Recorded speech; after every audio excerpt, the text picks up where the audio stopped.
Hello guys, तो आज हम हैशटैग लेक्चर नंबर 4 लेकर आ गए हैं रियल नंबर का। तो इसमें आज हम सीखेंगे exercise 1.3 and theorem 1.4 and how to prove root 2 और रूट 3 इज़ इरेशनल। चलिए स्टार्ट करते हैं।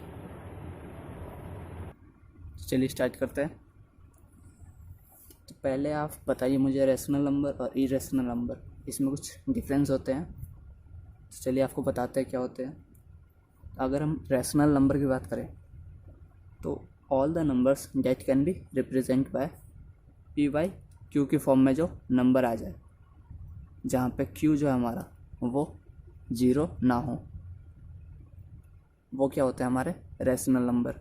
वो सारे नंबर हमारे बिलोंग करेंगे रैशनल नंबर में। जबकि अगर पी बाई क्यू की फॉर्म में जो नंबर आए,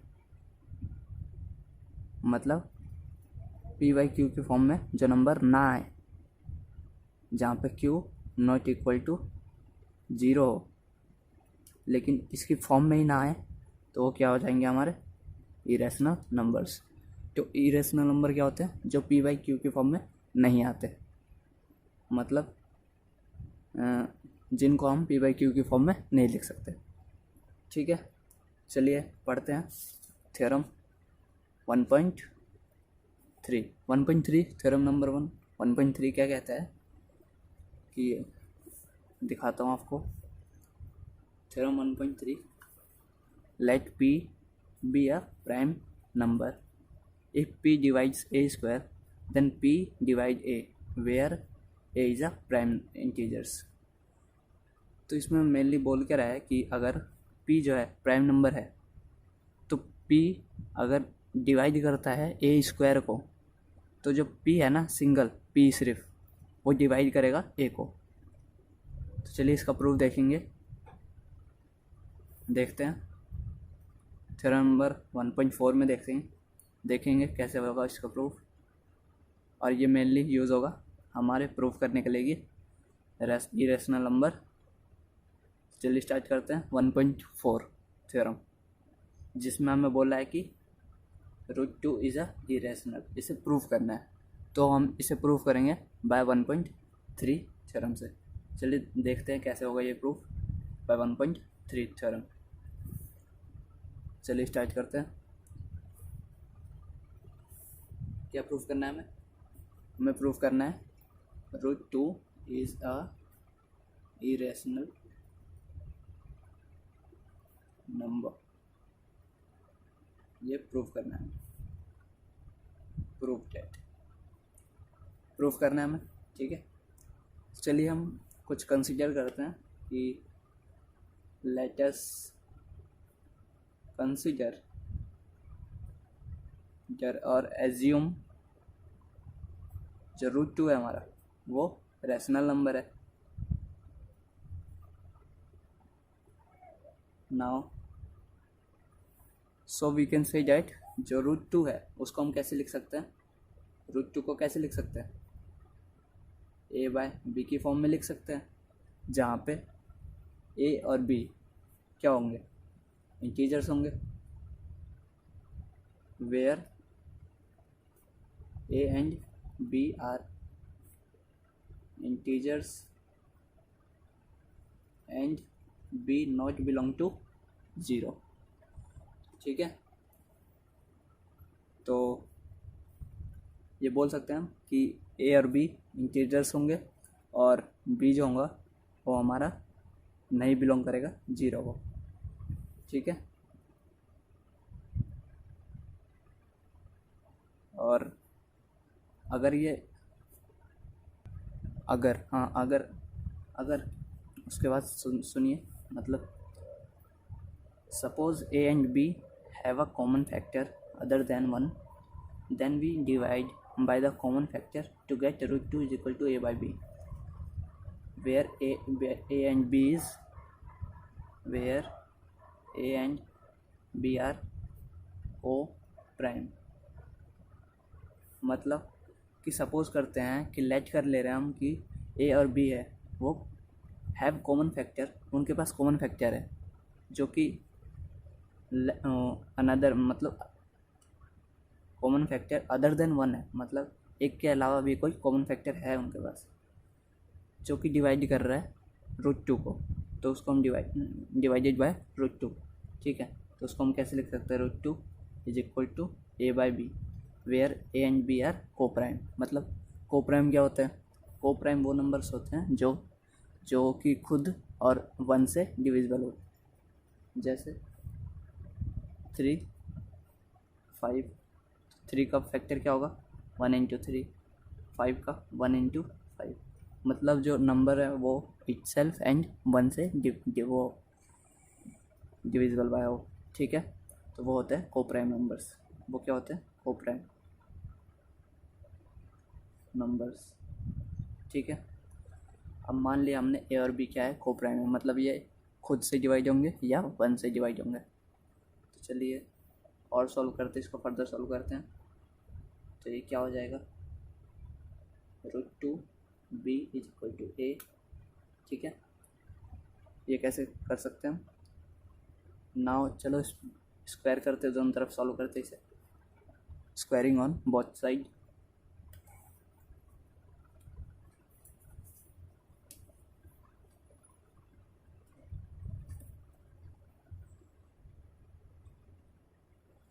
स्क्वायर कर दिया दोनों तरफ, क्या आ जाएगा 2b² is equal to a²।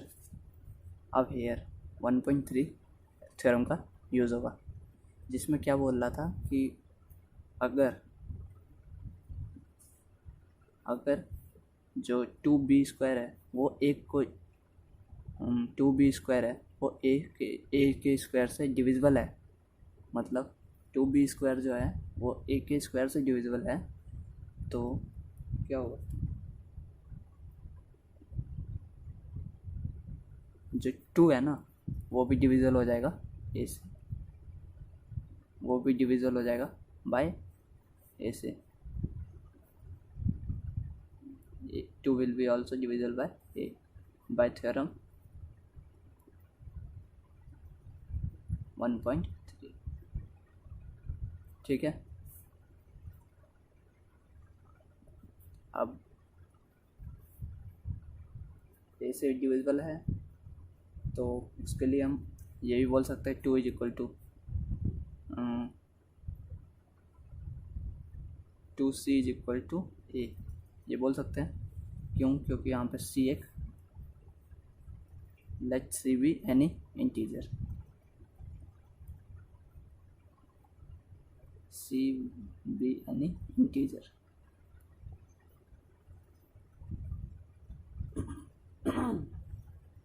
ठीक है। तो सब्सटीट्यूट करते हैं कि a is equal to 2c आ गया हमारा, उसको अगर हम इसमें सब्सटीट्यूट करें क्वेश्चन नंबर फर्स्ट में, तो क्या आएगा हमारा 2b² is equal to 2c का स्क्वायर, मतलब 2b² is equal to 4c²। Here also क्या हो रहा है, जो बाय थ्योरम 1.3 जो b² है वो किसको डिवाइड कर रहा है, जो 2 है वो किसको डिवाइड कर रहा है c²,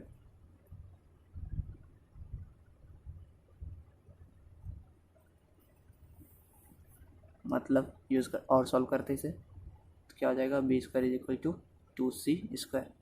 तो हेयर क्या आ रहा है कि जो 2 डिवाइड कर रहा है किसको b² से, 2 इज डिविजिबल बाय b², तो 2 is also divisible by b, ठीक है। अब 2c like 2c b divisible by b where c belong to any integer, ठीक है। तो यहाँ पे हमने देखा कि a और b हैव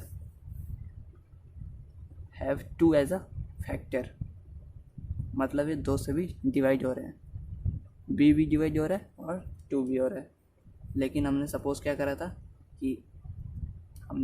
करा था ए एंड बी आर को प्राइम, जिसमें हमारा नंबर इट सेल्फ एंड 1 से डिविजिबल होता है, लेकिन यहाँ तो 2 से भी डिविजिबल हो रहा है, तो हमारा एजप्शन तो गलत हो गया। मतलब जो √2 हमने जो लेट करा था कि √2 is a rational number is wrong, and hence we can say that कि √2 is a irrational number because what? Because A and B are what? Non-co-prime numbers, and our assumption is wrong। ठीक है, तो बढ़ते हैं exercise की तरफ। Exercise 1.3।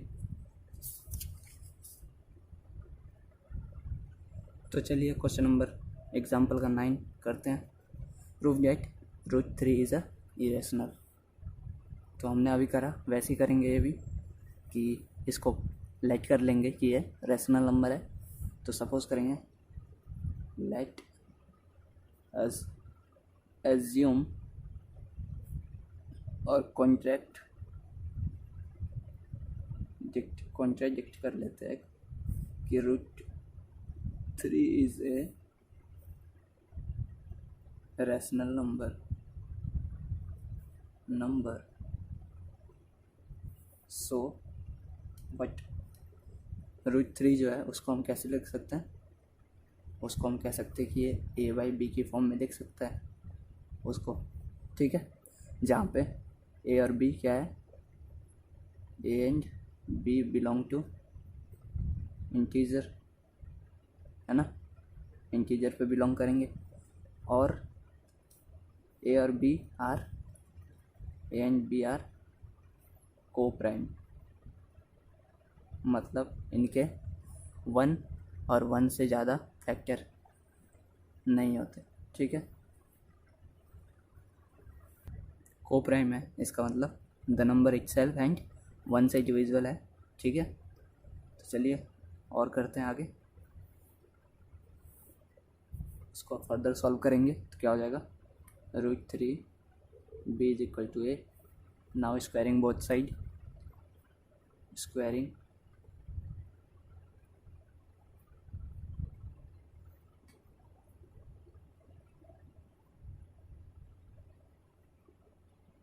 both sides we get √3 b का whole square is equal to a का whole square. तो ये हो जाएगा a square is equal to 3b²। मतलब यहाँ पे जो 3 है वो डिविजिबल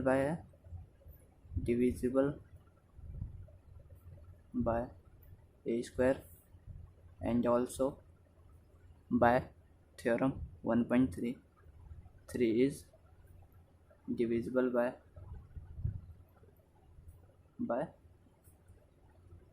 a by theorem 1.3 से a से भी डिविजिबल है, ठीक है। अब अगर मैं a² की वैल्यू यहाँ पे रखता हूँ तो क्या हो जाएगा,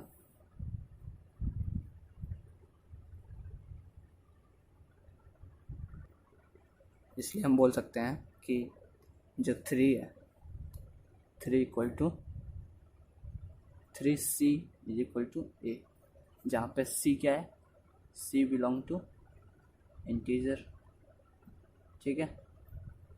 तो हम अगर a की वैल्यू इस इक्वेशन में रखें, इस इक्वेशन में, तो क्या बनता है हमारा, कि क्या बनेगा, चलिए रखते हैं, क्या बनेगा ये,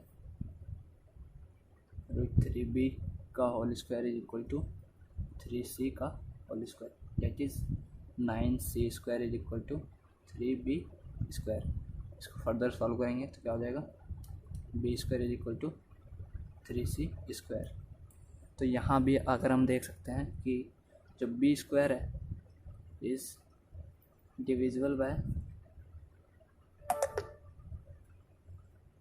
बाय c², ठीक है।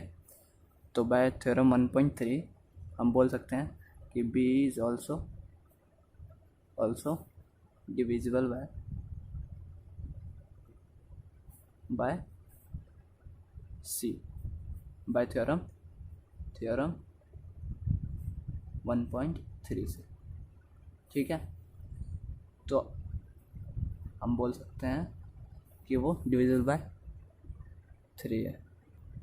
सॉरी देखिए ज़रा, इधर कुछ मिस्टेक होगी, 20 डिविजिबल बाय 3 बोला था ना मैंने, b² इज डिविजिबल बाय 3 और here b is divisible by 3, ठीक है। तो हम बोल सकते हैं कि हमने क्या लेट करा था कि a एंड b क्या है, को प्राइम नंबर है जिसके 1 और number itself is factors are factors, ठीक है। The number itself and 1 is the factor, but here what happen, a and b have 3 as a common factor, मतलब a एंड b के पास 1 and the number itself and 3, मतलब 3 factor आ रहे हैं। इसका मतलब ये हमारा एजप्शन गलत हो गया है ना, यही हुआ ना इसका मतलब। तो हमने जो माना था वो मतलब गलत हो गया। हमने क्या लेट करा था कि √3 इज अ रेशनल नंबर, तो ये गलत आ गया तो हमारा। तो हेयर क्या हो रहा है, here what happen, a and b have 3 as a common factor, but we assume that a and b are co-prime, so our assumption is wrong, hence √3 is a irrational number. तो ऐसे आप कर सकते हैं बोर्ड के exam में, number नहीं कटेंगे आपके, बस आप देखते रहिए ध्यान से करा कैसे, और ऐसे ही कर सकते हैं आप बोर्ड के एग्ज़ाम में। चलिए करते हैं, अब करेंगे एग्जाम्पल नंबर 10 अगले वीडियो में। तो तब तक के लिए गुड बाय, थैंक यू।